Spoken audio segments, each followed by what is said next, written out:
In the age of myth, before the pantheons claimed the heavens, the world was a canvas of unwritten rules. In this chaos, gods built realms of order. But order casts a shadow. And in that shadow, something stirred. Monsters are remembered for what they destroy. Heroes are remembered for what they kill.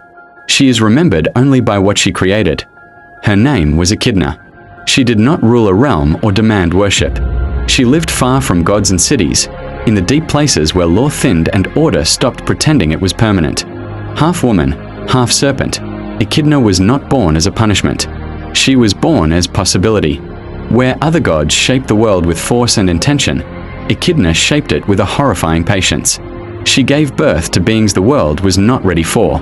To Cerberus, the hound of hell, she gave 3 heads to witness past, present, and future, ensuring that the finality of death was absolute and inescapable. To the Lernaean Hydra, she gave the gift of resilience, a creature that taught the world that some battles cannot be won with brute force, as every wound inflicted only birthed 2 more aggressions. She wove the chimera from the fabric of nightmares, a lion of savage strength, a goat of stubborn persistence, and a serpent of cunning poison, a testament to the horrors born from unnatural union. And to the Sphinx, she gifted a riddle, a guardian of thresholds who taught humanity that the price of hubris is oblivion, devouring those who mistook cleverness for true wisdom. These were not accidents. Echidna did not raise her children. She released them. Each monster was a question posed to a world that was becoming too certain. They were placed where roads felt too safe, where kingdoms believed themselves untouchable. And so, the world was forced to evolve. Heroes were not born of Valor, but forged in the crucible of her children's terror. Men like Heracles rose, their legends written in the blood of her offspring. Cities that once brawled in careless peace learned the geometry of fear, raising stone walls against the dark. Mortals, who had grown complacent under the watch of distant gods, learned a primal, necessary humility. When the Olympians looked upon her creations, they saw not balance, but a threat.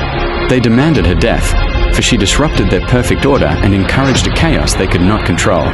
Echidna did not argue. When their armies marched into her territory, the land itself resisted them. Paths dissolved into nothing, sounds echoed with malicious intent. Shadows moved when nothing cast them. Some say a god finally struck it that scarred the earth. Others say she simply slipped deeper into the world's cracks, where forgotten things survive and wait. But her children never stopped being born. They are the whispers of doubt in a king's ear, the seed of corruption in a flawless system.